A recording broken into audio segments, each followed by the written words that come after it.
Salam sejahtera untuk kita semua. Salam, Om Swastiastu, Namo Buddhaya, salam kebajikan. Salam konselor.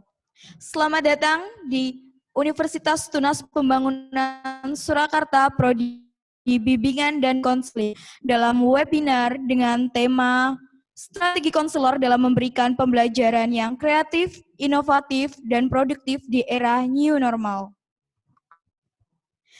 Kepada yang terhormat Bapak Rektor Universitas Tunas Pembangunan Surakarta,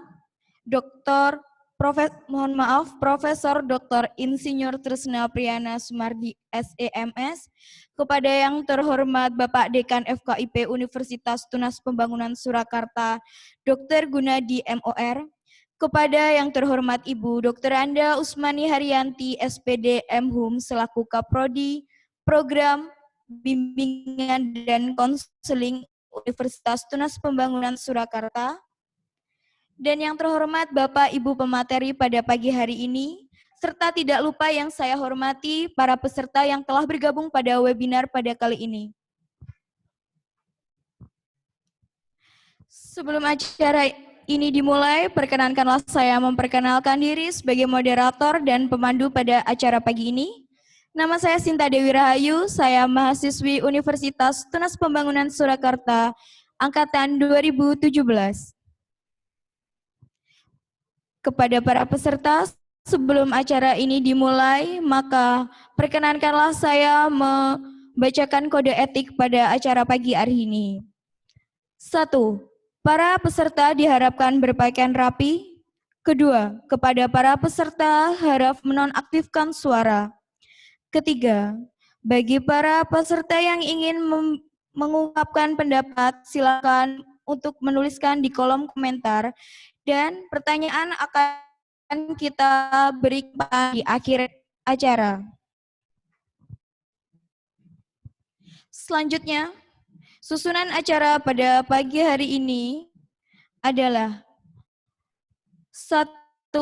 Pembukaan, kita akan awali pagi ini dengan doa dan menyanyikan lagu Indonesia Raya. 2. Sambutan oleh Bapak Rektor Speaking Note. 3. adalah acara inti, yakni untuk pemaparan materi dari ketiga pemateri pada pagi hari ini. 4. Penutup. Langsung saja untuk acara pada pagi hari ini, kita mulai dengan berdoa bersama. Kepada para peserta dan Bapak Ibu, kita mohon untuk berdoa sejenak. Berdoa dimulai.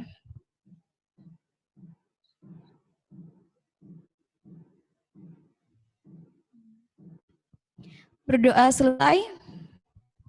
Selanjutnya kita nyanyikan lagu Indonesia Raya.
Selanjutnya adalah sambutan yang akan diberikan oleh Profesor.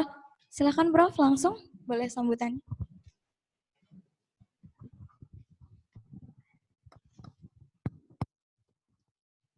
Bismillahirrahmanirrahim. Assalamualaikum warahmatullahi wabarakatuh. Salam sejahtera bagi kita semua. Selamat pagi dan salam sehat. Pertama-tama, marilah kita tidak putus-putusnya selalu menyampaikan rasa syukur kehadirat Tuhan Yang Maha Kuasa, bahwasanya kita pagi hari ini diberi kesempatan dan kesehatan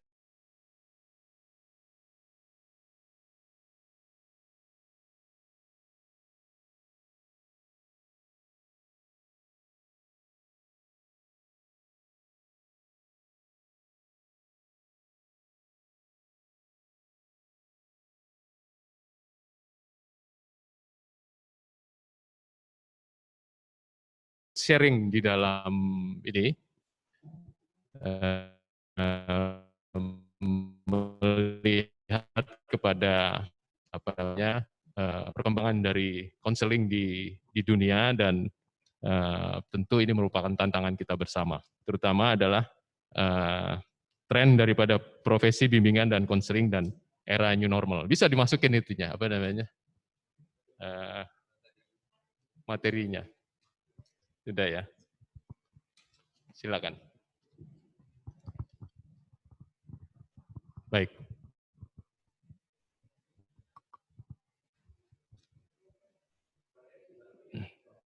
Kenapa? Mas Bayu, tadi udah saya kirim. Mas Bayu. Atau di sini kali ini apa namanya? Ininya ada di mana nih ininya?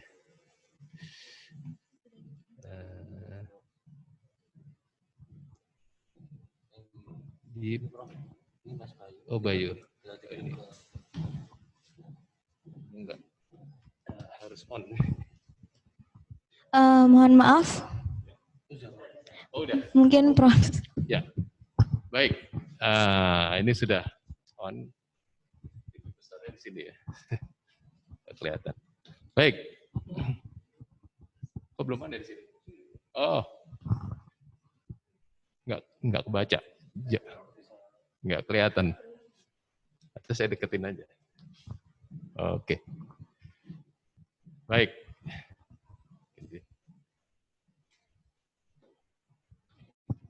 Baik, ini adalah suatu tren yang perlu, saya sebenarnya bukan ahli bimbingan dan konseling, tapi saya banyak membaca lah. Banyak membaca. Ini adalah satu satu situs dari American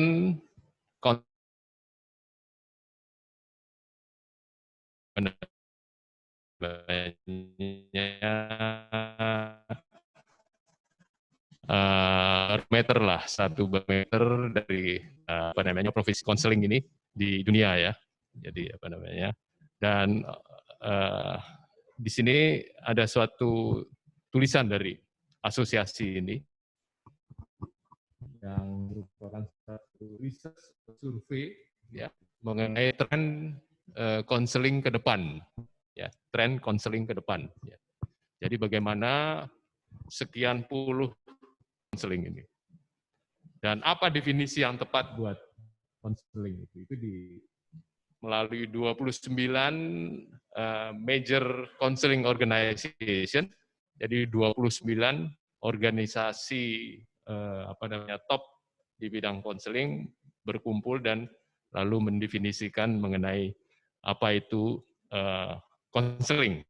Nah, kalau kita lihat di sini di dalam abstraknya itu, konseling is a professional relationship, ya, suatu hubungan profesional, ya, ya, yang memberdayakan berbagai macam ya, situasi, kondisi individu, ya, bisa individu, bisa keluarga, families, bisa grup, ya, ya, partai politik juga bisa, itu grup namanya. Kemudian apa namanya, untuk menyelesaikan segala permasalahan, ya, yang menyangkut mental health, ya, kemudian menyangkut wellness, kebahagiaan, kira-kira begitu, ya. Kemudian education, ya, and career goal, ya, mencapai apa namanya, karir. Nah, itu adalah suatu hal dari konsensus melalui 29 top organization di bidang konseling. Terus, nah ini adalah hasil, ini suatu survei yang tidak main-main ya, artinya dengan melakukan pengumpulan pemantapan dari masing-masing kelompok itu dan disusun di dalam menjadi sekian. Ini ada first round, ya. Satu contoh first round artinya ronde pertama mengenai penampungan definisi dari berbagai asosiasi tadi. Nah, kalau hasil ini kita rankingkan maka ada 4 yang top. Berikutnya coba. Oh, sorry, ini penting juga bahwa di dalam kepala profesional-profesional itu, di dalam mendefinisikan, ada kata-kata kunci yang memang menjadi penting di dalam apa namanya, counseling ini. Yang pertama adalah wellness, kebahagiaan itu. Jadi hampir di seluruh dunia welfare sudah tidak dipakai lagi. Istilahnya sekarang adalah well-being, ya, kebahagiaan. Ya, terutama apa namanya, orang yang tingkat well-being-nya tinggi itu adalah apa namanya, Finlandia. Ya, anak-anaknya sangat berbahagia, pendidikannya bagus, dan sehingga wellness-nya itu sangat baik. Sehingga kata wellness ini menjadi apa namanya, frekuensi paling tinggi di sini. Yaitu dari 29 itu ada 20. Ya. Kemudian empower itu juga tinggi, memberdayakan. Ya. Nah, kata-kata ini penting ini untuk kita sebagai konselor. Ya, wellness, empower, profesional, relationship, dan seterusnya. Yang lain kecil-kecil. Ya. Nah, terus bisa dilanjutkan. Nah, ini adalah asosiasi-asosiasi BK ya, di dunia yang berkumpul dan mendefinisikan tren ke depan dari apa namanya, counseling ini ya. Yang paling atas adalah American Association of State ya, Counseling Board, kemudian American College Counseling Association, American Counseling Association, ACA ya, dan seterusnya. Jadi ya, apa namanya, ini merupakan suatu referensi yang harus selalu dibaca oleh profesi konselor. Dan saya harapkan UTP ini dalam waktu yang tidak terlalu lama harus mengajukan apa namanya, usulan untuk mendirikan pendidikan profesi konseling. Ya, akan sangat bagus. Terus bisa? Ya. Ini sampingnya apa ini? Oh, oke. Ya, terus saya rasa udah tadi. Ini juga apa, lembaga yang terlibat. Dan terus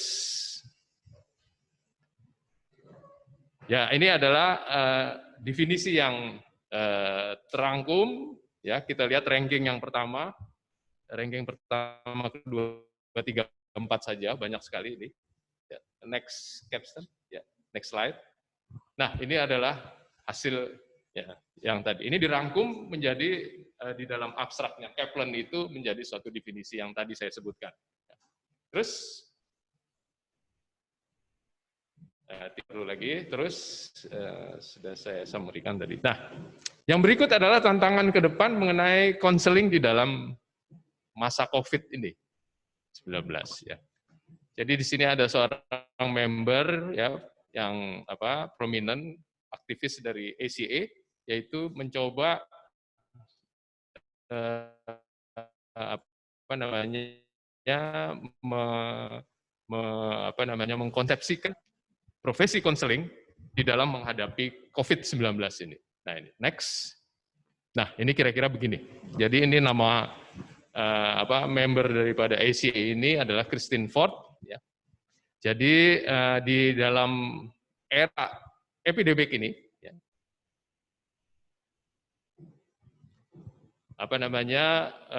beliau meyakini bahwa konselor ya,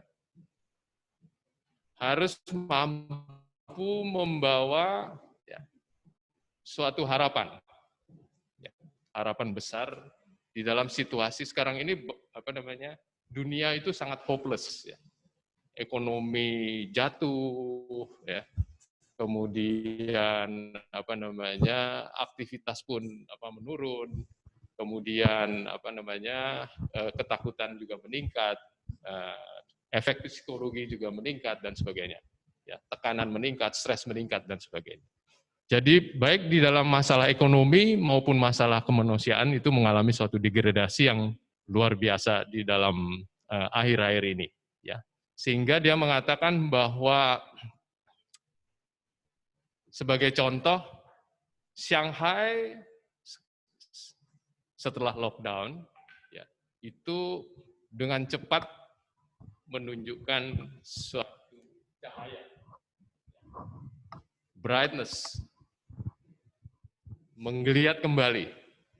Nah, tentu itu adalah peran dari pemerintah di dalam hal melakukan konseling atau bimbingan atau relawan dan sebagainya. Kita kenal apalagi Taiwan ya. Taiwan itu 0 karena konselingnya luar biasa. Ya, kita kenal di sana suatu lembaga suci yang selalu betul-betul selalu berpandangan positif. Ya. Tentu ini juga sesuai dengan budaya yang saya tidak mengatakan agama gitu ya, tapi lebih merupakan suatu etos ya. Sehingga pandemik tidak berdampak sama sekali di sana, 0 ya.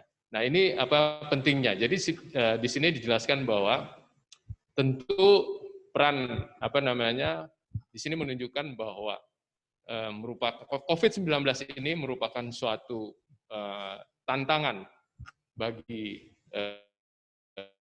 konselor ya untuk melakukan bagaimana interkoneksi di antara berbagai belahan dunia di dalam dunia konseling ini untuk menginspire, memberikan inspirasi dan juga memberikan pemberdayaan kepada kebahagiaan semua masalah kemanusiaan akibat pandemik 19 ini.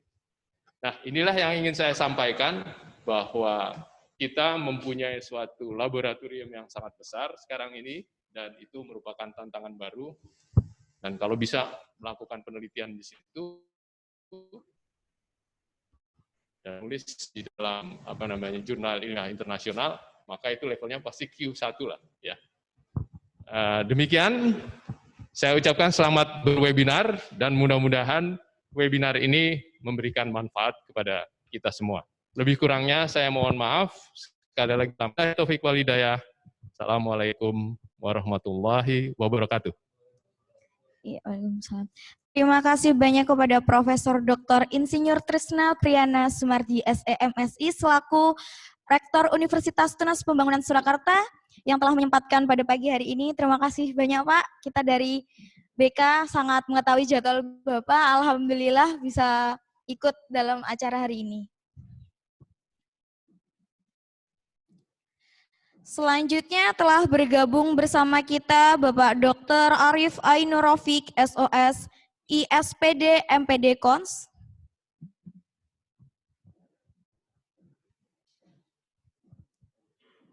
Sudah bergabung, Mas?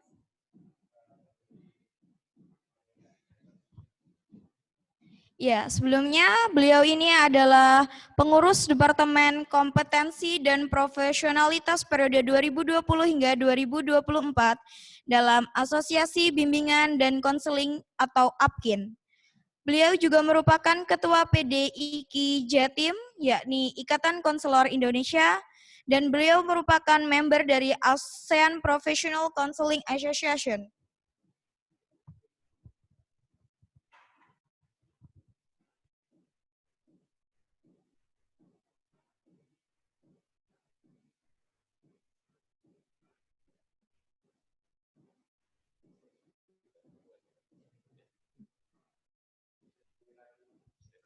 Kepada Bapak Rafiq, apakah sudah bergabung?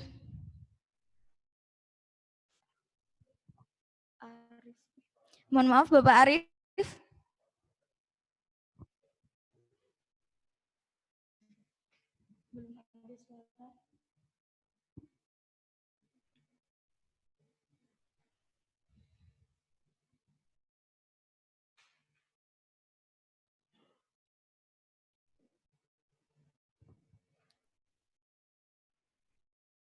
Selamat pagi, Bapak.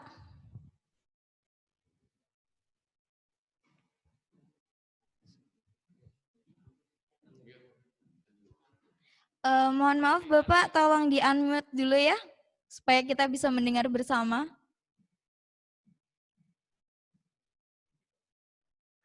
Speakernya, Bapak.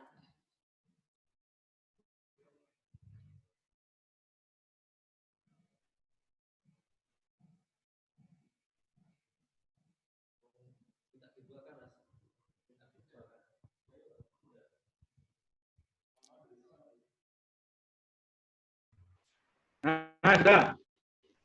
Sudah. Sudah ya, sudah terdengar ya? Ya, sudah terdengar, Bapak. Selamat pagi, apa kabar, Bapak? Alhamdulillah. Sehat. Selamat pagi, Prof. Tresna. Senang bertemu dengan Prof. Tresna.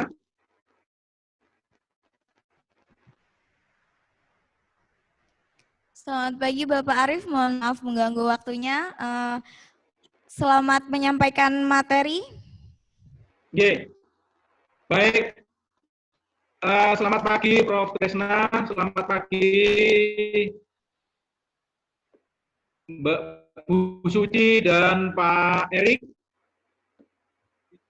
Bisa didengar suara saya? Bisa, Pak. Bisa didengar ya suara saya ya? Bisa didengar suara saya? Siap, bisa, Bapak. Baik, saya menyapa dulu kepada semua partisipan, peserta dari Sabang sampai Merauke, dari seluruh penjuru daerah di tanah air.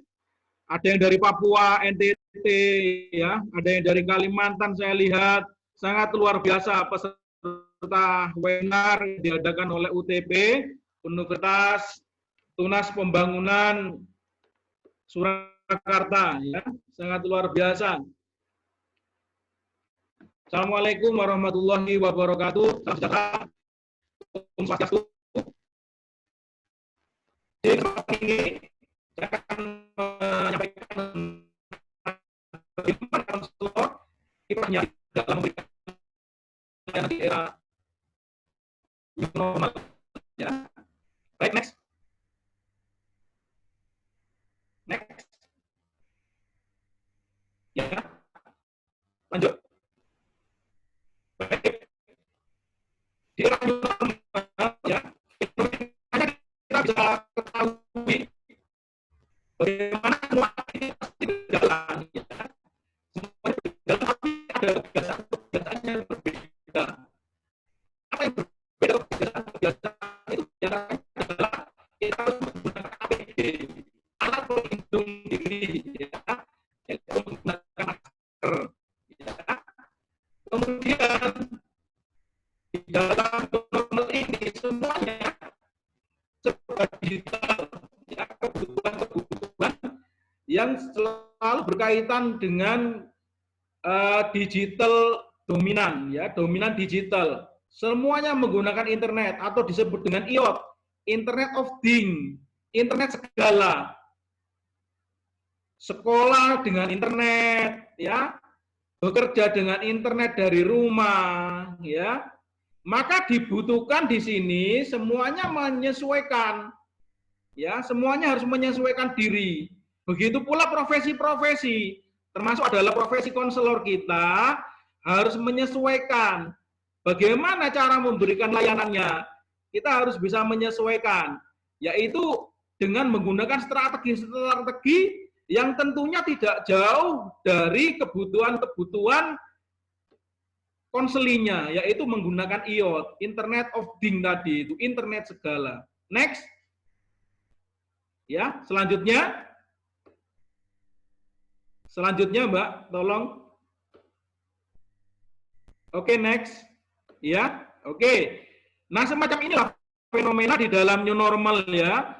Bagaimana gaya new normal itu semuanya pakai masker ya. Kemudian semuanya menggunakan digital ya. Sampai-sampai semuanya melebihi daripada penggunaan digital. Losdol istilahnya kalau zaman sekarang ya, losdol WhatsApp-an. Banyak anak-anak kita itu kalau tidak dipantau, tidak dikontrol, bisa losdol dalam WhatsApp-an ya. Ini yang menjadi problema. Seneng, anak-anaknya seneng ya, tapi yang susah orang tuanya. Next, Mbak. Selanjutnya, ya. Nah ini orang tua langsung mikir-mikir ini ya untuk beli kuotanya. Nah orang tua stresnya di sini ketika anak-anaknya sekolah dari rumah. Sebetulnya kalau anak-anak ya siswa itu seneng-seneng aja sekolah dari rumah. Yang susah itu orang tuanya karena membeli kuota. Ya, next. Selanjutnya, lanjut. Nah, ini sebagaimana yang disampaikan tadi sama Prof. Tresna ya. Jadi problema itu sepanjang hayat. Problema kesehatan mental itu selalu ada. Ini sebagai tantangan bagi konselor. Maka apa yang disampaikan oleh Prof. Tresna tadi sangat benar sekali, ya. Problema karir, ya, problema belajar, problema pribadi dan sosial. Ini selalu ada. Terlebih lagi di saat pandemi, ya, di saat COVID ini semakin banyak orang stres. Nah, selanjutnya apa yang menjadi suatu problema, ya? Problema yang sangat kita harus perhatikan oleh konselor adalah di era digital ini itu banyak sekali internet hoax ya yang diproduksi oleh orang-orang yang memang memproduksi hoax itu ada. Maka ini bahaya bagi anak-anak kita yang sudah dominan dengan digital, harus dikontrol apa yang mereka akses ya. Jangan dikira tidak tantangan ketika mereka akrab dengan digital ya. Dari dalam rumah, dari dalam kamar, walaupun dia tidak bersama-sama dengan orang lain, interaksi dengan orang lain di luar rumah, ini bisa berubah perilakunya karena mereka bisa akses melalui handphonenya. Oke, silakan next. Next. Oke, next. Next, Mbak. Halo. Nah, semacam ini ya, banyak problema ya. Nah, Instagram bisa mendorong orang menjadi jahat ya. Ini kejadian ya. Ada orang yang karena ingin eksis selalu di Instagram, berpakaian ganteng ya, seperti saya saat ini, berpakaian rapi kayak gini ya. Tampilannya harus ganteng, foto-fotonya di mobil mewah. Nah, ini mendorong orang akhirnya memenuhi kebutuhan-kebutuhan untuk action tadi, untuk eksis tadi, akhirnya dengan mencuri, dengan berbuat jahat, ya. Kemudian ada anak hilang, diajak temannya karena kenalan di Facebook. Nah, kemudian ada bullying, ya, ada perundungan, dijelek-jelekan temannya melalui sosial media. Karena saking malunya ada yang sampai mereka itu bunuh diri karena dibully sama teman-temannya di sosial media. Ini suatu problema. Next, Mbak. Selanjutnya.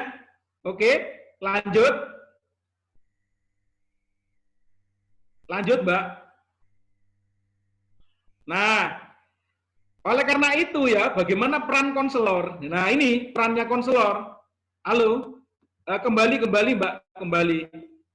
Kecepatan ini.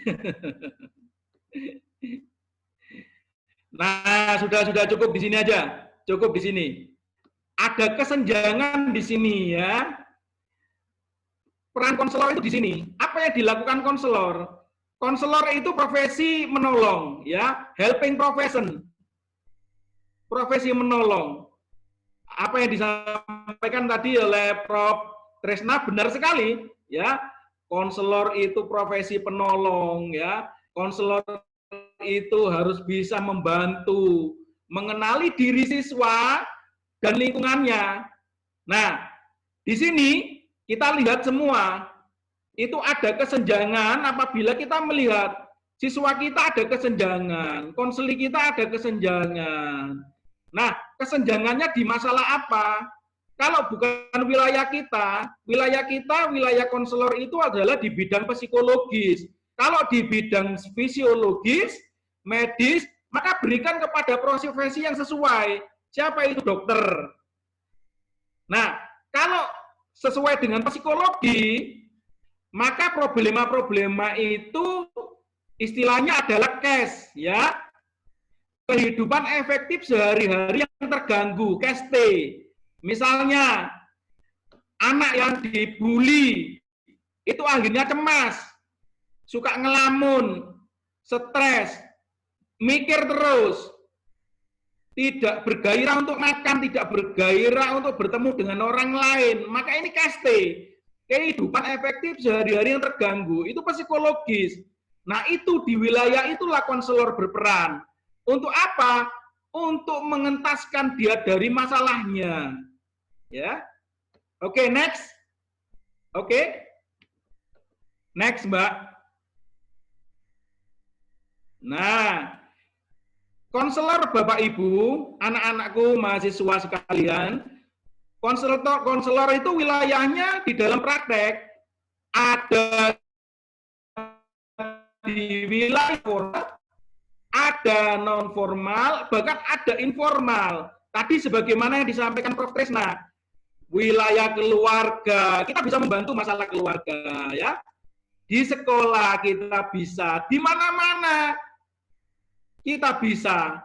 Maka ada jargonnya konselor, katanya Profesor Prayitno, di sekolah konselor itu mantap, ya. Di luar sekolah sigap, di mana-mana siap. Saya ulangi, konselor katanya Prof. Prayitno, di sekolah mantap, di luar sekolah sigap, di mana-mana siap. Nah, ya, itu harus dipahami itu. Next, lanjut Mbak, lanjut.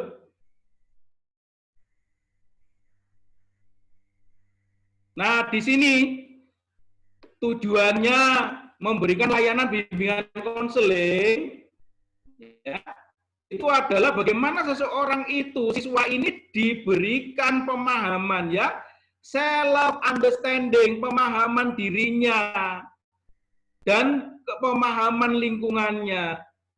Kemudian bagaimana pribadi siswa kita ini menjadi sehat mentalnya, sehat ruhaninya, sehat jasmani dan rohaninya. Kemudian memberdayakan akalnya dan kemauannya dikaruniakan oleh Allah Subhanahu wa taala, Tuhan yang Maha Esa, menjadi siswa yang sehat.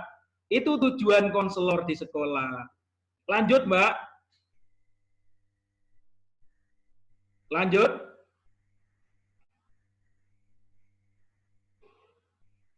Nah, di sini kalau kita mau lihat bagaimana cara kerja konselor, konselor itu tadi katanya Prof. Tresna, itu menangani tentang masalah-masalah di bidang pribadi, sosial, belajar, karir, ya. Itu melalui apa? Medianya, melalui layanan-layanan. Kita bisa membantu problema-problema dari 4 bidang tadi melalui layanan. ada konseling individual, ada konseling kelompok, ada layanan informasi, ada konferensi kasus, ada home visit, sampai pada instrumentasi, aplikasi instrumen. Lanjut, Mbak. Next. Lanjut.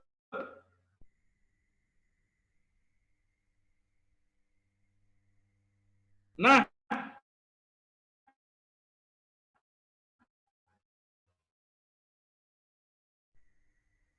saya tunjukkan strategi. Oke, kalau bisa dilihat di sini, ya, bahwa konselor di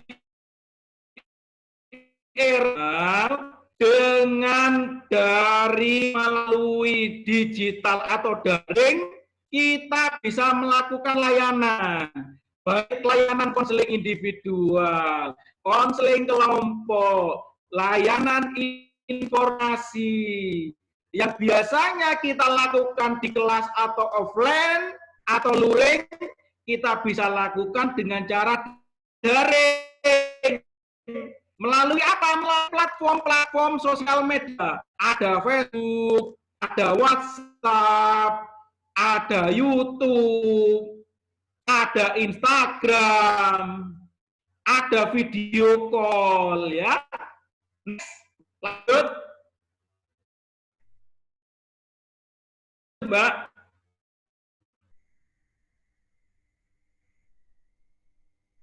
Lanjut.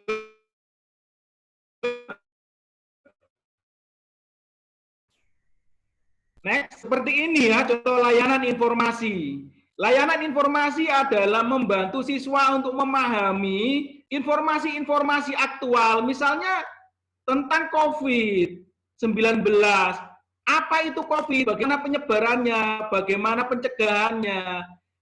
Konselor bisa memberikan pemahaman informasi COVID-19 melalui YouTube. Bisa kita buat sendiri.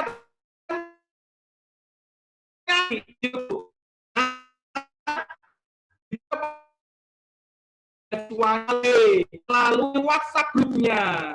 Next, Mbak. Lanjut. Lanjut, Mbak. Next. Oke. Nah, ini layanan konseling individual berbasis aplikasi digital. Sudah ada di Play Store, Anda bisa mendownload aplikasi Halo Arif.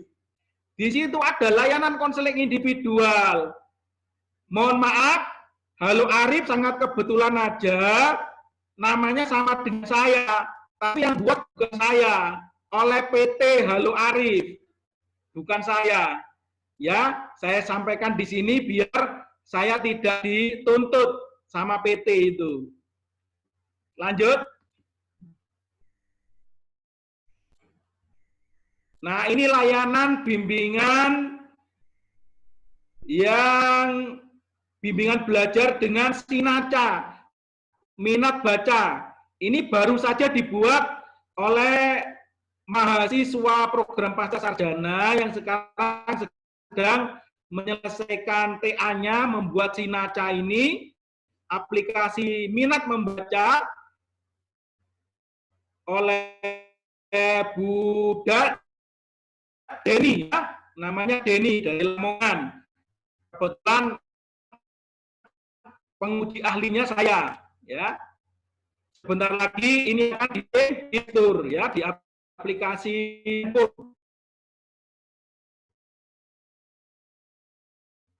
Lanjut, Pak. Next. Oke. Jadi tidak ada bagi konselor itu kesulitan bagaimana mau menyampaikan layanannya, ya.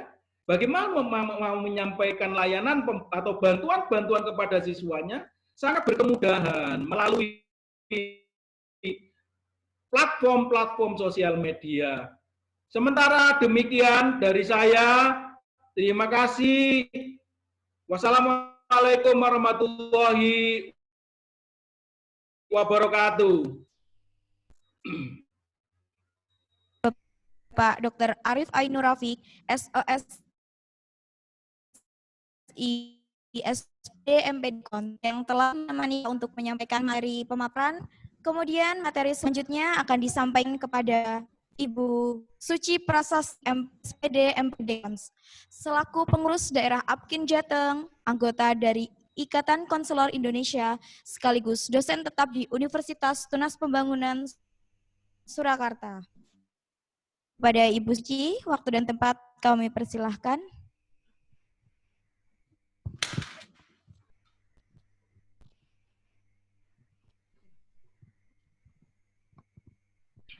Assalamualaikum warahmatullahi wabarakatuh. Kepada yang terhormat Bapak Rektor UTP Surakarta, kemudian yang terhormat Bapak Pimpinan FKIP, dan juga Ibu Kaprodi BK UTP Surakarta, serta rekan-rekan saya dosen UTP, dan juga panitia webinar, dan juga peserta partisipan webinar BK UTP Surakarta. Di sini nanti saya akan menyampaikan materi tentang cyber counseling pada masa new normal. Next.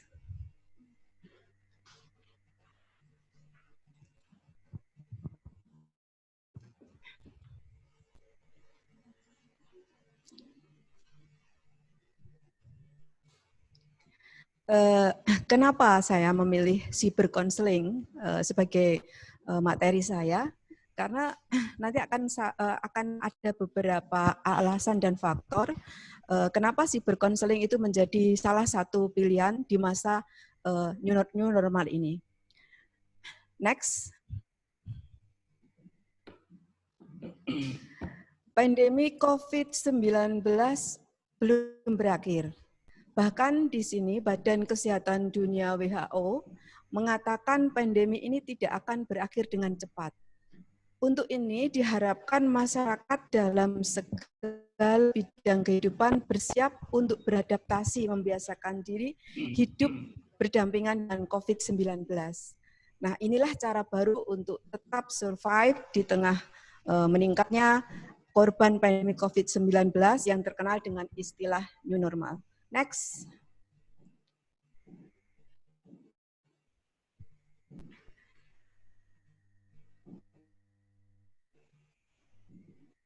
Next.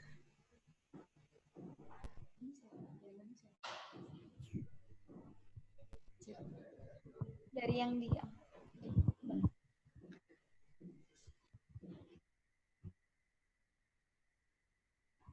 Pertanyaannya adalah, sudah siapkah kita dengan era new normal? Sebenarnya apa toh?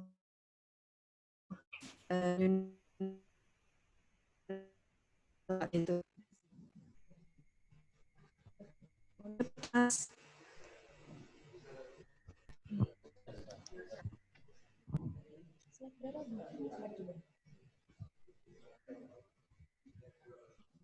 Mohon maaf Mas, di slide dulu. Ya. Sudah siapkah kita dengan era new normal? Nah, sebenarnya apa itu yang disebut dengan era new normal?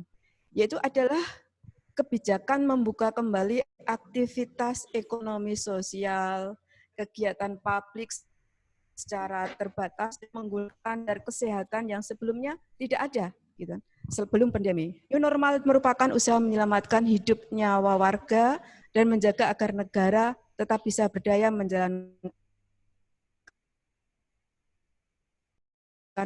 Di sini adalah kebiasaan baru, di mana sebelumnya kita mungkin tidak pakai masker, kita tidak cuci tangan. Ini adalah Pak Jokowi di sini bahwa new normal adalah PSBB tidak dicabut, tetapi kita semua harus memiliki sebuah tatanan kehidupan baru untuk bisa berdampingan COVID-19.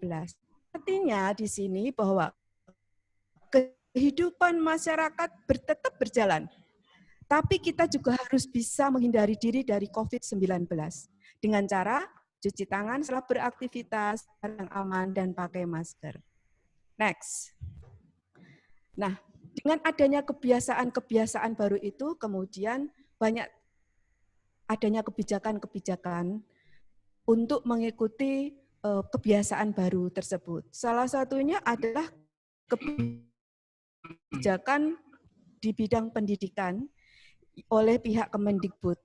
Antara lain yang pertama adalah siswa belajar dari rumah, aktivitas belajar mandiri, pendidik dan tenaga kependidikan bekerja dari rumah, pembatasan kegiatan peserta didik di sekolah, dan ini yang menjadi poinnya, pembelajaran menggunakan sistem daring atau online, tugas pembelajaran yang diberikan oleh guru, dan kemudian setelah ada perubahan semenjak mulai dinas dengan menerapkan protokol kesehatan. Inilah kebiasaan baru pada new normal. Salah satu poin penting di sini adalah di mana khususnya di dunia pendidikan di bidang pendidikan. Next. Nah, sekolah ditutup hari ini, gitu kan? Siswa belajar di rumah. Terus yang menjadi pertanyaan adalah berikannya ngapain? Gitu kan? Nah, di sini perubahan drastis pada sistem pembelajaran sekolah dan berbagai dampak COVID-19 membuat siswa atau anak-anak rentan mengalami tekanan mental di tengah pandemi ini, seperti apa yang disampaikan oleh Bapak Rektor tadi. Kan? Di sini terutama fokusnya adalah pada kesehatan mental atau perubahan mental pada anak-anak. Nah, mengutip dari pendapatnya Prof. Asrowi, memaparkan arah kerja bimbingan konseling tengah utama yang disampaikan olehnya, yaitu memandirikan pemecahan masalah siswa dan juga memperkuat kesadaran, memperkuat kesehatan mental siswa. Karena seperti juga yang dikatakan oleh Pak Arif, orang stres di mana-mana, apalagi ini anak-anak, mereka belum siap, gitu kan? Mereka belum siap, gitu kan? Yang tua saja stres, apalagi mereka yang anak-anak itu. Nah, next. Asosiasi Bimbingan Konseling Indonesia ABKIN, Asosiasi Bimbingan Konseling ABKIN di sini juga setuju, gitu kan, bahkan mendukung kebijakan dari Kemendikbud itu dengan membuat panduan pelaksanaan layanan bimbingan konseling pasca pandemi atau yang lebih kerennya disebut dengan new normal tadi. Di sini tadi ada pertanyaan, terus guru BK-nya ngapain? Karena di sini kan sistem online. Nah, layanan bimbingan konseling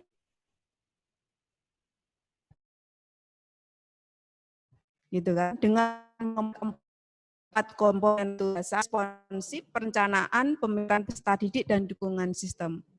Jadi tugas guru BK tetap jalan. Yang berubah adalah cara menyampaikannya. Dalam bentuk tatap muka maka diubah dengan pembelajaran jarak jauh atau PJJ. Atau yang disesuaikan dengan metode yang akan dipilih sebagai bentuk penyajiannya. Harapannya apa? Di sini materi BK menjadi lebih menyenangkan, mudah diingat, dapat diterapkan dalam kehidupan sehari-hari. Guru BK di sini harus menghindari pemberian materi dalam bentuk tugas-tugas karena apa? Nanti akan semakin memberatkan kepada siswa, gitu kan? Itu. Di sini guru BK juga bisa berinovasi dengan membuat pembelajaran yang menyenangkan dan bermanfaat bagi peserta didik. Contohnya aja bisa membuat video yang menarik, yang berdurasi 2-4 menit gitu kan, dengan memuat hal-hal yang bisa disampaikan kepada peserta didik. Nah itu kemudian ditayangkan ke web, ke IG, WhatsApp, YouTube, email, dan lain-lain. Itu yang layanan dasar. Next, kemudian yang layanan responsif. Di sini adalah memberikan bantuan kepada peserta didik yang mengalami permasalahan dan memberikan bantuan dengan segera. Nah, di strategi layanan responsif di masa new normal diharapkan dalam bentuk cyber counseling dengan akses yang mudah. Contohnya bisa menggunakan penggunaan WA, gitu kan. Di mana di sini layanan itu bisa menggunakan WA, bisa menggunakan email, seperti itu. Kemudian pelaksanaan pelayanan perencanaan dan peminatan peserta didik. Dalam panduan APKIN di masa pandemi, gitu, disampaikan bahwa mengacu pada tahun 2014 tentang peminatan peserta didik dan pedoman peminatan yang diberlakukan penting bagi guru BK untuk mengetahui peminatan peserta didik. Nah, di sini guru BK diharapkan bisa memberikan pendampingan dengan cara memberikan materi penguatan terhadap peminatan peserta didik dan memberikan layanan konsultasi. Nah, apalagi di saat ini PPDB online ke SMA yang sesuai dengan zona atau SMK. Nah, permasalahannya adalah tidak semua orang tua memahami jalur PPDB online. Maka disinilah peran guru BK untuk membantu peserta didik memahami alur dan cara pendaftaran secara online bekerja sama dengan sekolah lanjutan SMA atau SMK yang ada di daerah setempat. Nah, selanjutnya pada komponen dukungan sistem. Penting bagi guru BK untuk menguasai teknologi informasi. Mengapa demikian? Ketika new normal, jam tatap muka pun masih dibatasi. Tidak seperti pada pembelajaran full day. Jam pembelajaran peserta didik menjadi lebih pendek. Peserta didik dibekali pengetahuan dan pengerjaan tugas dikerjakan di rumah. Nah, dengan jam pembelajaran yang pendek, tidak semua materi dapat terserap dengan baik. Nah, selain itu, sehingga dapat kita katakan bahwa cyber counseling adalah salah satu strategi bimbingan konseling yang bersifat virtual atau konseling yang berlangsung melalui bantuan internet.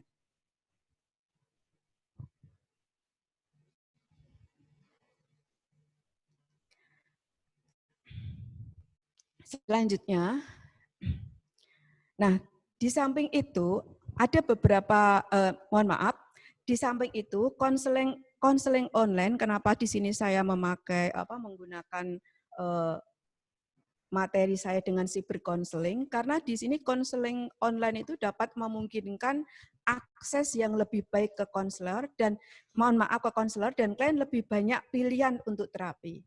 Selain itu, model konseling yang menggunakan face to face atau tatap muka memiliki banyak kelemahan. Kelemahan tersebut pertama yaitu konseli harus menemui konselor secara langsung. Dan ini pasti sangat tidak mungkin kalau dilakukan pada saat ini new normal. Karena seandainya bertemu pun pasti ada batasan waktu, gitu kan. Tidak seperti ketika sebelum ada pandemi. Gitu. Kemudian proses konseling membutuhkan waktu yang lebih lama dan beban konseli lebih. Sehingga konseli sedikit waktu untuk bisa menemui konselor. Akhirnya di sini alasan kenapa cyber counseling itu menjadi salah satu strategi bimbingan konseling dalam memberikan layanannya.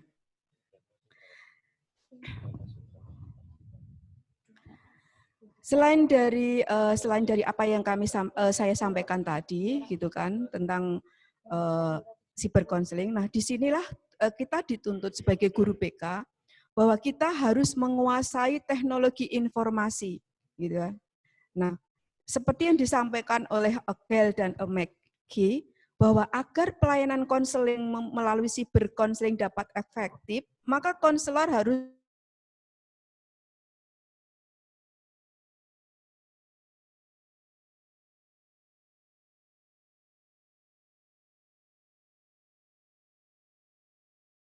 sempat saya sampaikan bahwa dalam proses konseling, cyber konseling, di sini kita menggunakan internet sebagai medianya. Karena apa? Di sini kita antara konselor dan konseling itu tidak bertemu, tidak face to face. Itu. Kalau seandainya konselor tidak bisa menggunakan teknologi ini dengan baik, impossible sekali cyber konseling ini bisa efektif. Selanjutnya, etika cyber konseling. Menurut Glading, ada beberapa etika cyber konseling yang harus kita taati. Yang pertama yaitu memahami potensi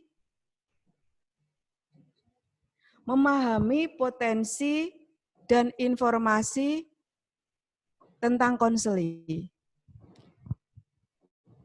Yang kedua, di sini kemungkinan untuk memberikan kepedulian dan persetujuan kepada konseling saat konseling ini sama, sebenarnya hampir sama dengan konseling face to face. Pemahaman tentang identitas konseling, pemahaman tentang resiko kerahasiaan dan komunikasi online, dan yang terakhir menjaga komunikasi pribadi dan menyimpan data. Sebenarnya antara konseling face to face atau dengan cyber konseling itu hampir sama, cuman yang membedakan itu adalah konselor dituntut untuk lebih satu menguasai teknologi, yang kedua adalah punya kepekaan ketika nanti proses konseling itu terjadi. Karena ini kita tidak ketemu, karena ini adalah face to face, otomatis kekuatannya itu adalah pada bahasa atau tulisan yang disampaikan oleh konseling. Emosi apa, lambang-lambang simbol itu nanti yang akan simbol-simbol itu nanti yang akan mewakili perasaan dari konseling, dan itu yang harus dibaca dan harus yang bisa dipahami oleh konselor. Bagaimana di situ tertulis sedih, saya menangis, saya kesepian. Itu sangat harus benar-benar seorang konselor harus mempunyai keterampilan seperti itu. Berbeda dengan ketika konselor itu face to face ketemu, itu sangat mudah sekali kita bisa memahami bahasa dari konselingnya itu. Dan ini kelihatannya mudah, tapi sebenarnya tidak mudah, sulit sekali. Itu kendalanya pada cyber konseling. Itu. Terus kemudian yang terakhir yaitu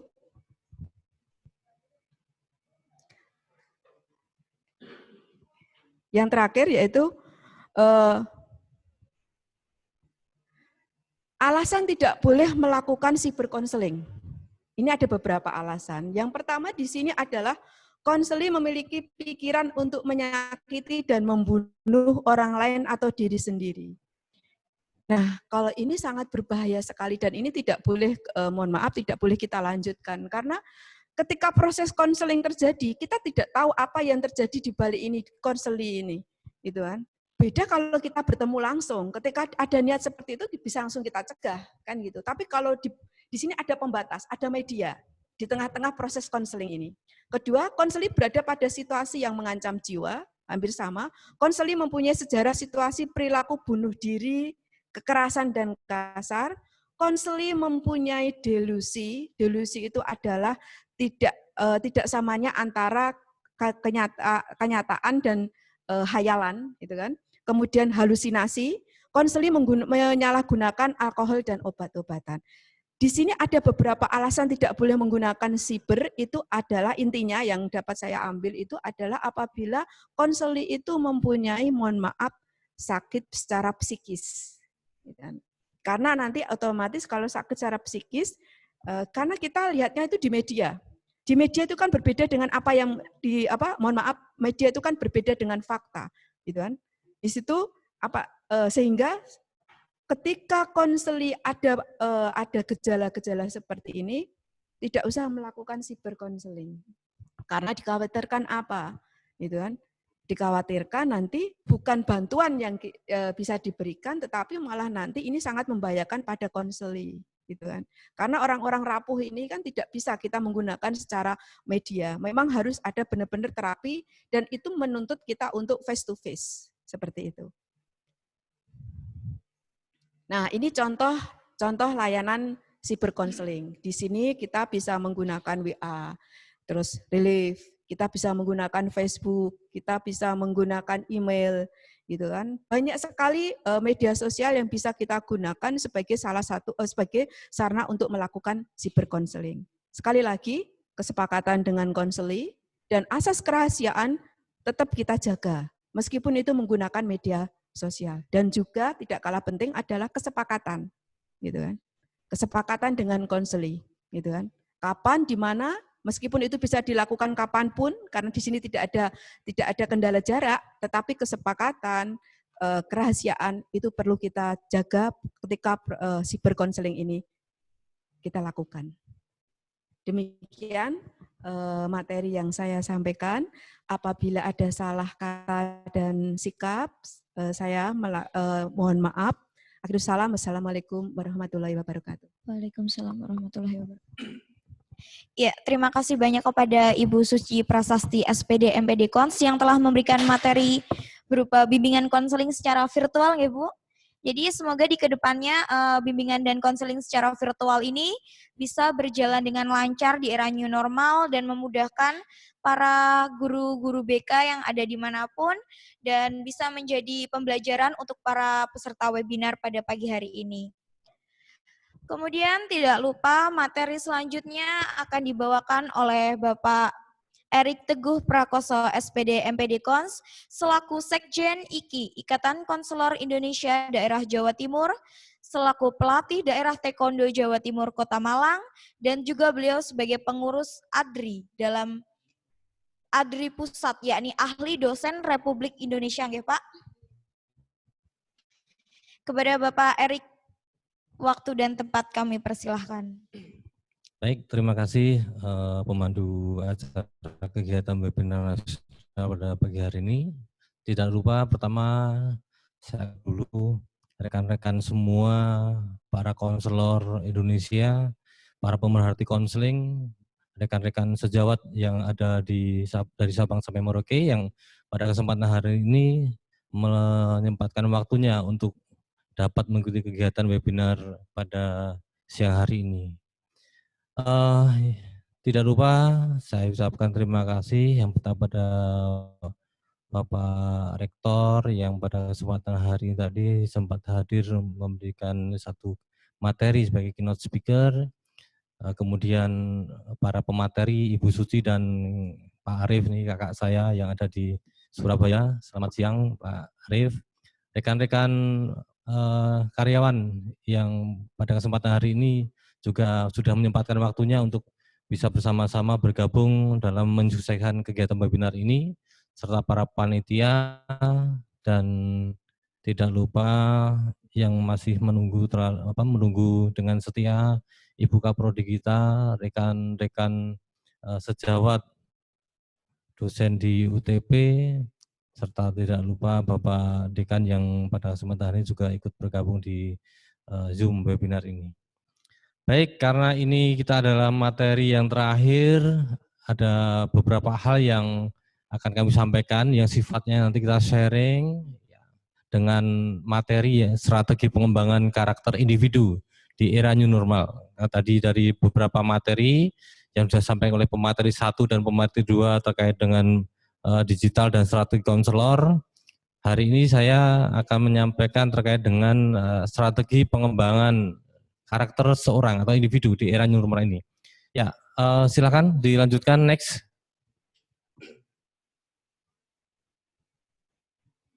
Ya, baik.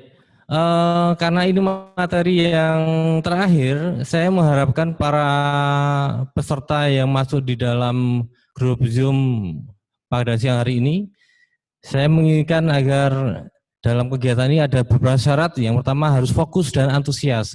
Tolong jangan tinggalkan grup ini sebelum nanti berakhir ya di dalam kegiatan webinar ini. Ya, lanjut. Nah, tidak lupa juga untuk fokus ya. Ada fokus. Fokus artinya di sini adalah ada fokus pikiran dan badan di satu tempat, serta antusias, semangat, sepenuh hati dan tidak merasa terpaksa, karena ini adalah bagian keilmuan yang nantinya akan kita capai dalam kegiatan yang setiap hari kita lakukan dalam kehidupan sehari-hari. Tadi sampaikan oleh pemateri 1, yaitu ada cash, kehidupan efektif sehari-hari, jangan sampai nanti menjadi cash T. Ya, baik. Saya akan melanjutkan ke materi. Ya, berbicara masalah karakter. Ya. Karakter itu adalah satu ciri kepribadian yang melekat pada diri individu atau seseorang, dan pengembangannya perlu dilakukan melalui proses pendidikan yang terencana dengan baik. Artinya di sini bahwa satu karakter individu ini merupakan satu ciri yang nantinya akan mengedepankan kualitas kepribadian seseorang yang nanti akan dikembangkan dalam satu bentuk proses pendidikan yang terencana dengan baik. Kenapa demikian? Karena berbagai macam karakter seseorang atau seorang individu ini sangatlah dapat dilihat dari berbagai macam pola yang tentunya ini bisa dilakukan dalam segala satu hal atau kehidupan sehari-hari kita. Lanjut.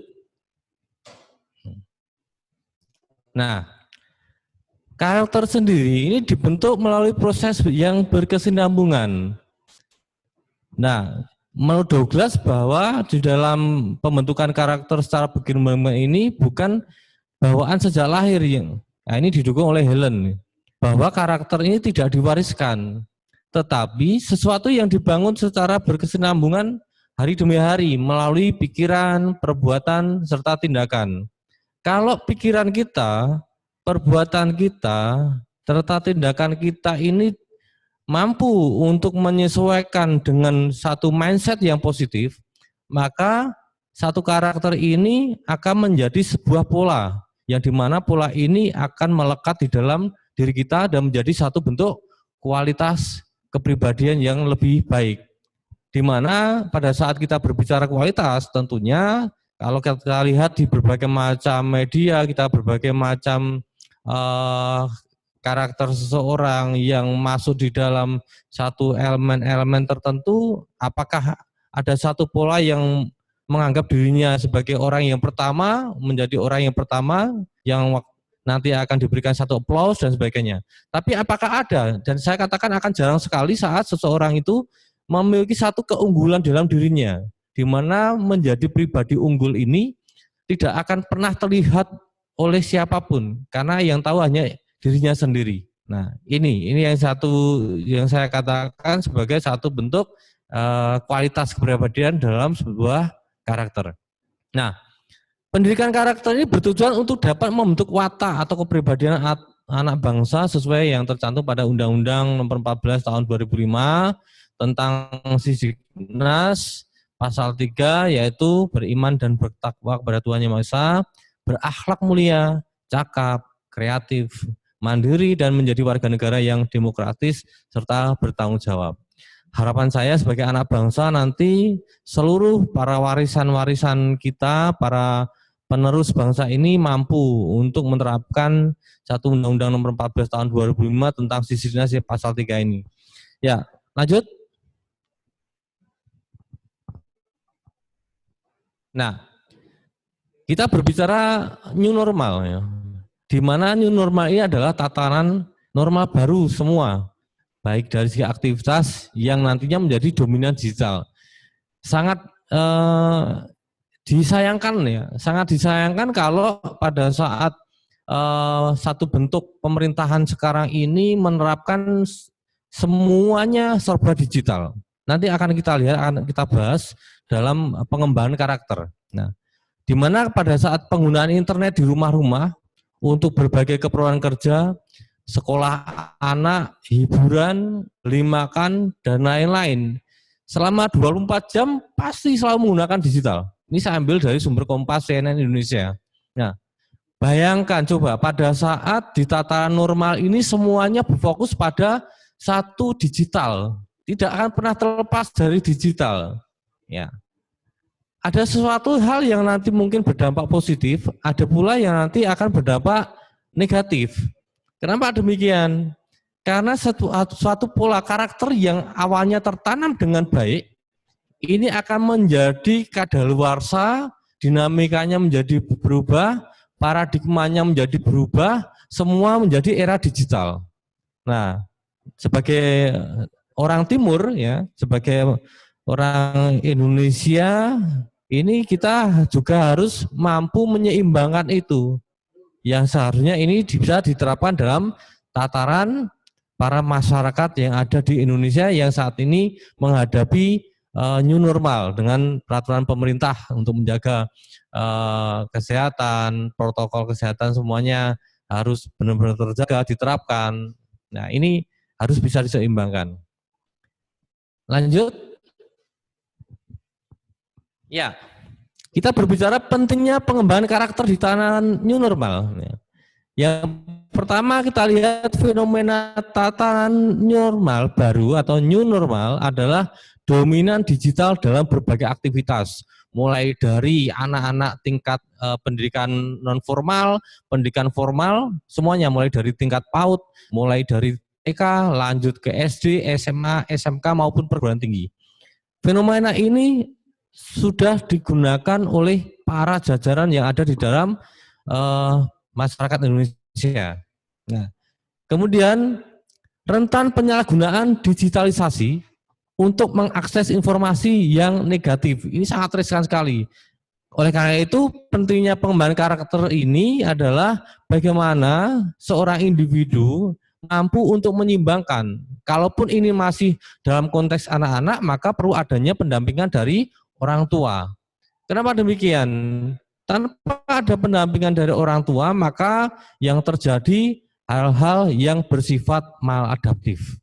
Itu pasti, karena inilah yang kita khawatirkan bahwa generasi bangsa ini, kalaupun saat ini di era new normal banyak menggunakan digital, maka seimbangkanlah digital itu untuk digunakan dengan hal-hal yang positif.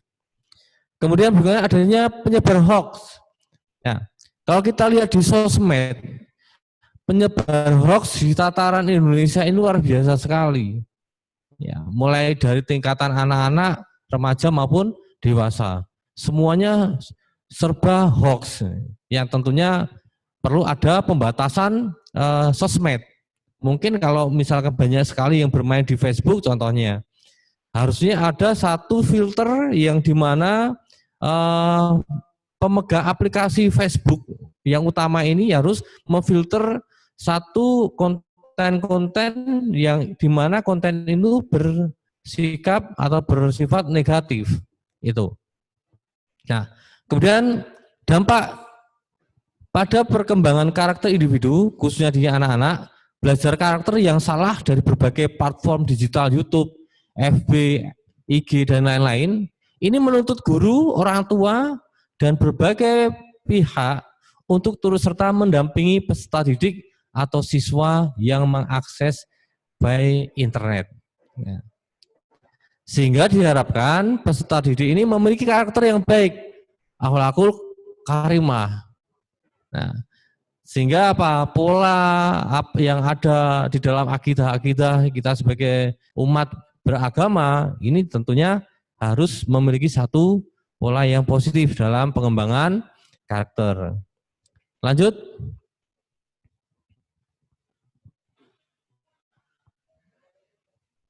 Ya, lanjut. Nah, di sini pada saat semua serba era digital, kalau kita lihat dengan adanya perilaku yang maladaptif, ini anak-anak yang mulai dari anak kecil usia 3,5 tahun, 4 tahun sudah mampu untuk mengoperasikan HP, yang dimana HP itu tidak terlepas dari game, tidak terlepas dari YouTube. Dengan tontonan-tontonan yang tidak ada pendampingan dari orang tua, maka yang terjadi akan seperti ini. Adanya satu bentuk karakter yang sifatnya maladaptif yang ditonton dari YouTube. Lanjut. Nah, kemudian bullying yang tadi disampaikan oleh pemateri 1 oleh Pak Arief bahwa adanya bullying atau perundungan bisa dilakukan anak-anak karena tontonan di platform-platform digital. Karena sekarang ini banyak sekali karena susahnya perekonomian di Indonesia sekarang ini, kemudian banyaknya para artis-artis Indonesia, dimulai dari artis yang belum terkenal sampai terkenal, semua sekarang eranya digital untuk berlomba-lomba menjadi YouTubers. Nah, di situ kalau kita lihat banyak sekali yang belum tersensor. Kenapa belum tersensor? Walaupun itu adalah satu bentuk hal-hal yang dianggap positif, tetapi bagi kami, bagi teman-teman semuanya, para pemerhati konseling, para konselor, itu adalah hal-hal yang sebetulnya ada yang sifatnya maladaptif gitu. Maka ada satu filter yang nantinya mampu untuk dikembangkan dalam bentuk karakter individu. Lanjut.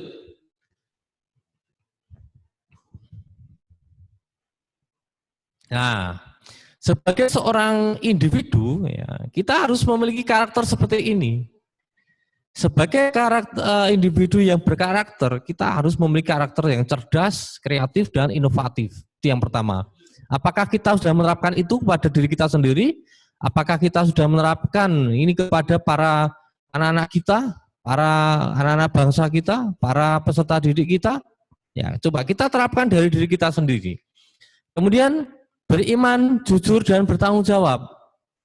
Sehat, disiplin, dan tangguh, serta ramah, toleran, dan peduli. Kesemua ini adalah salah satu dinamika yang harus dimiliki saat kita nanti akan mampu mengolah di dalam pengembangan karakter diri kita. Nah, kalau dari sekian ini mampu untuk kita terapkan dengan pola-pola yang sekarang ini diterapkan oleh pemerintah dengan era new normal, mari kita berpola seperti ini. Mulai dari pemikiran yang cerdas, kreatif, inovatif, memiliki jiwa yang sehat, disiplin serta tangguh dalam menghadapi satu tantangan, beriman, jujur, dan bertanggung jawab dalam segala apapun, bertakwa pada Tuhan Yang Maha Kuasa, serta ramah dengan siapapun, toleran dengan kebijakan menggunakan win-win solution, serta memiliki satu kepedulian, di mana kepedulian itu menjadi tolak ukur kita untuk bisa berhasil di dalam pengembangan karakter. Lanjut. Nah, di sini bagaimana untuk mengembangkan karakter? Saya akan memulai dengan proses transformasi. Untuk memproses transformasi karakter ini ada beberapa kajian, mulai dari bagaimana membiasakan diri, mulai bersikap, mulai bertindak, melakukan sesuatu, kemudian pengambilan keputusan dalam bentuk solusi, serta mindset kita, sugestivitas kita, pola pikir kita.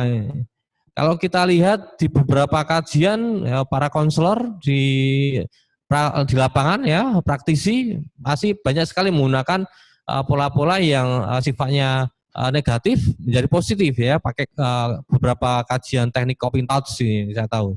Nah, itu untuk menekankan bagaimana pemikiran negatif ini kita cut menjadi pemikiran yang positif.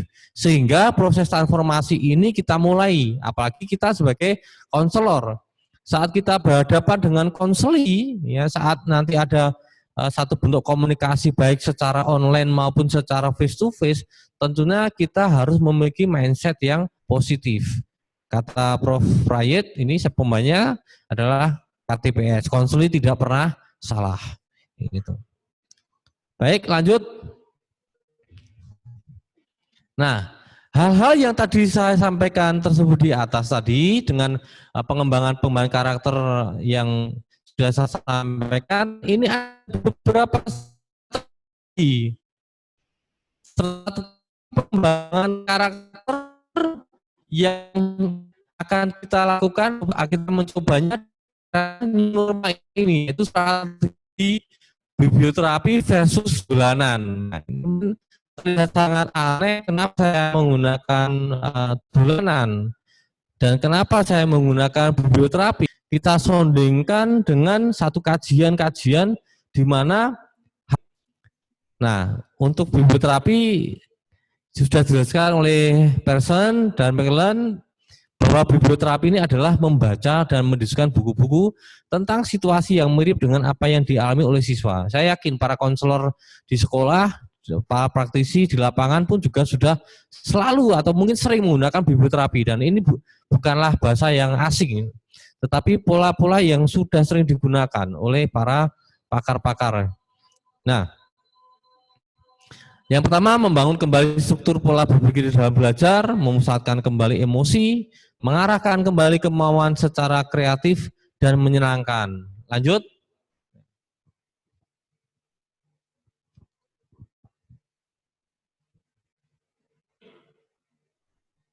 Ya, silakan dilanjut.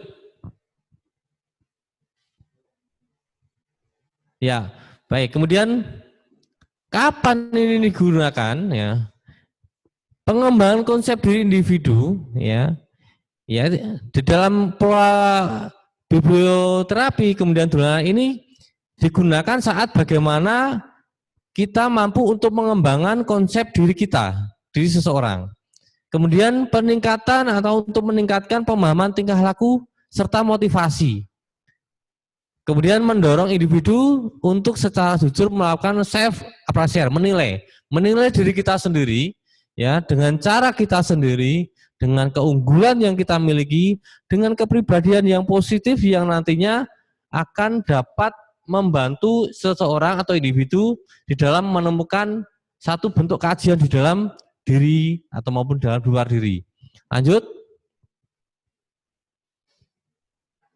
Nah, kemudian mengurangi tekanan mental serta emosional.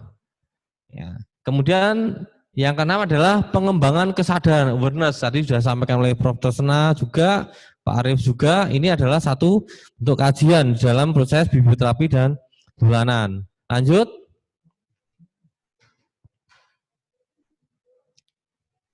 Nah, tahap-tahap biblioterapi saya kira ini sudah sering dilakukan. Lanjut. Nanti bisa dilihat di materi. Nah, saya akan berbicara yang mungkin ini unik, ya kan? Yang sebetulnya sudah sering kita dengar, tetapi ini saya munculkan. Yang dimaksud dolanan adalah aktivitas yang khas, yang menggembirakan, menyenangkan, dan menimbulkan kenikmatan. Yang tujuannya adalah untuk mengembangkan berbagai aspek pengembangan anak, baik aspek fisik, motorik, kognisi, sosial, emosional, bahasa, seni, moral, dan agama. Ini semua terkandung dalam konteks yang ada dalam biblioterapi. Maka ini saya sondingkan, karena pada saat kita melihat anak hanya membaca saja, ia akan merasa bosan. Bagaimana kebosanan ini akan tertutup dengan cara hal-hal yang nanti juga mampu untuk mengembangkan aspek-aspek baik segi motorik, kognisi, sosial, dan emosional. Ini saya menggunakan pola dolanan. Lanjut, ini sudah dibatasi oleh waktu. Ya, tipe dolanan untuk game with rules atau dolanan dengan aturan. Nah, jangan paksa anak untuk ikut. Biarkan atas kerelaan anak, modifikasi peraturan agar anak bisa aktif. Kemudian pilihlah variasi game yang memberi kesempatan pada anak untuk menguasai keterampilan sosial, bahasa, kognisi, dan motor. Nah, kemudian pilihlah game yang memberikan balikan yang diketahui anak. Hindari memberi hadiah atau sesuatu yang istimewa bagi pemenang, karena ini akan berdampak satu bagian dari bentuk kompetisi. Kalau sudah berbicara masa kompetisi, maka ini akan berbeda nanti jadinya. Tidak menjadi pola atau tidak akan mengarah pada pengembangan aspek-aspek yang dalam konteks psikologis, tapi ini akan menjadi menang dan kalah. Lanjut.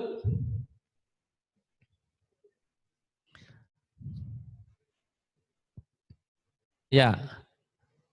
Ini ada beberapa contoh permainan tradisional dolanan yang ini sebetulnya sudah hampir tidak pernah dilakukan oleh seseorang atau individu masyarakat yang ada dalam era new normal. Semua lebih mengarah kepada digital. Coba mari nanti kita terapkan dolanan ini, coba nanti bisa melihat di referensi-referensi yang lain, mulai dari ada dolanan bersifat menirukan pasaran, mantenan, dayohan, kemudian sepak sekong, gobak sodor, dan macam-macam. Nah, ini coba kita terapkan, ini karena mohon maaf atas permintaan panitia untuk dipercepat, jadi ini saya tidak bisa begitu maksimal. Lanjut.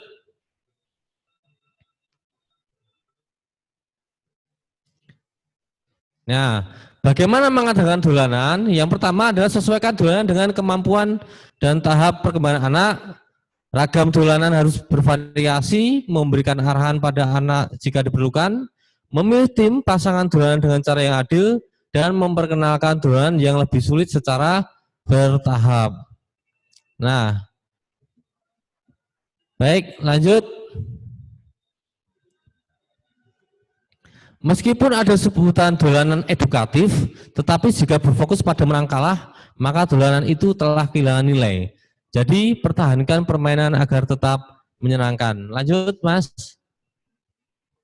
Nah, ini contoh-contoh untuk biblioterapi dengan buku-buku cerita. Lanjut.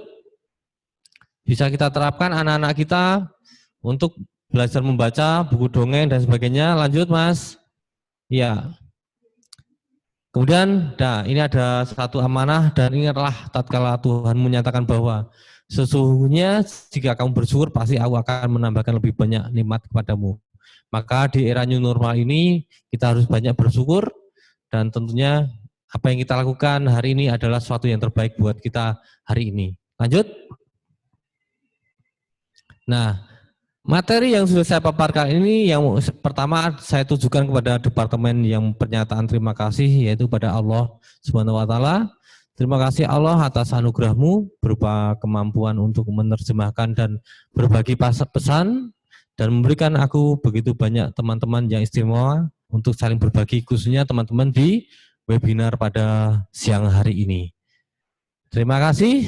Saya akhiri, saya kembalikan pada pemandu acara. Mohon maaf jika ada hal yang kurang berkenan.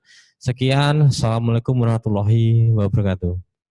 Waalaikumsalam warahmatullahi wabarakatuh.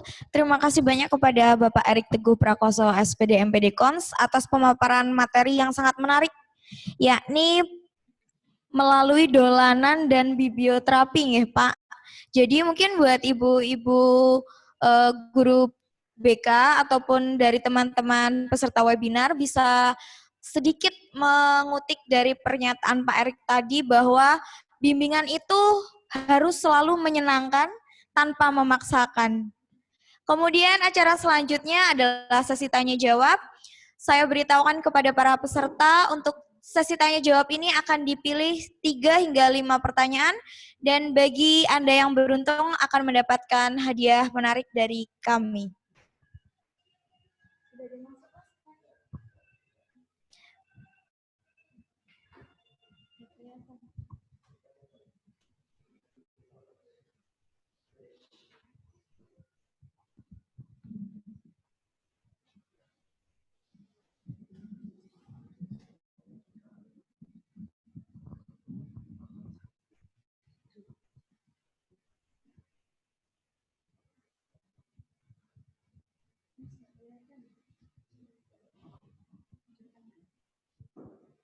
Bagi teman-teman yang ingin bertanya bisa langsung ke kolom komentar. Untuk 5 pertanyaan terbaik akan kita jawab. Dan bagi kalian yang beruntung bisa mendapatkan hadiah menarik dari acara webinar pada pagi hari ini. Terima kasih.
Ya, pertanyaan pertama dari Regina Zahra.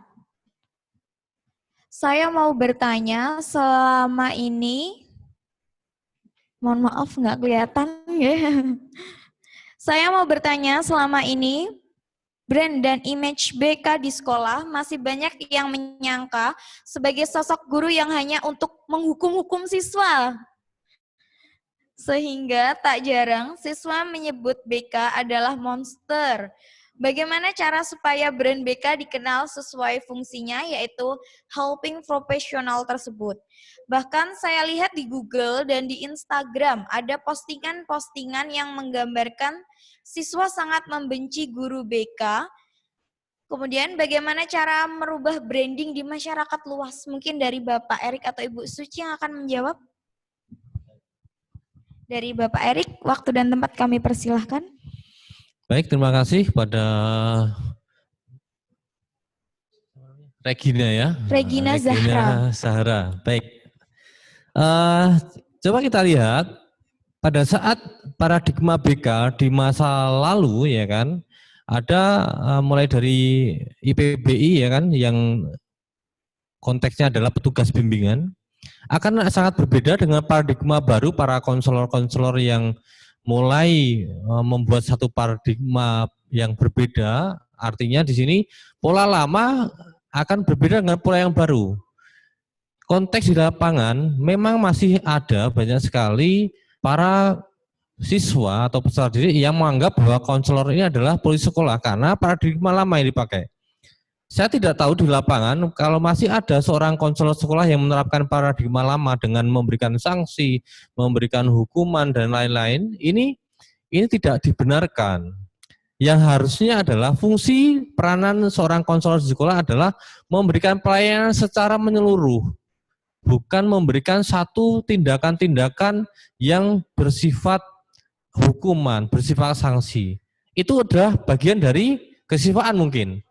Nah, konselor boleh memberikan tindakan tegas yang mendidik, namun tidak boleh memberikan satu sanksi. Nah, bagaimana caranya untuk membuat satu situasi yang negatif ini menjadi suatu positif? Coba harusnya di sini seorang konselor membuat slogan-slogan yang sifatnya nanti dapat menarik seorang siswa untuk bisa merasakan satu bentuk perlindungan, merasakan kenyamanan, merasakan satu bentuk perhatian yang penuh dari seorang konselor sekolah. Dengan cara apa? Konselor harus mampu kreatif. Maka saya katakan di dalam tema webinar ini adalah pelayanan yang kreatif, inovatif, dan produktif. Sehingga konselor di sekolah khususnya harus mampu menciptakan itu. Contoh misalkan, seorang konselor tidak harus seperti, maaf ini bahasa yang mungkin kurang elok, Tuhan-Tuhan kecil. Kenapa? Memerintah, ya kan, mendikte dan sebagainya. Coba jadikan seorang siswa ini sebagai sahabat. Dekatilah anak-anak ini di waktu istirahat. Dekatilah anak ini di waktu ia merasa situasi yang tidak kondusif, dengan melihat bagaimana, apakah tidak seorang konselor ini terhadap anak-anak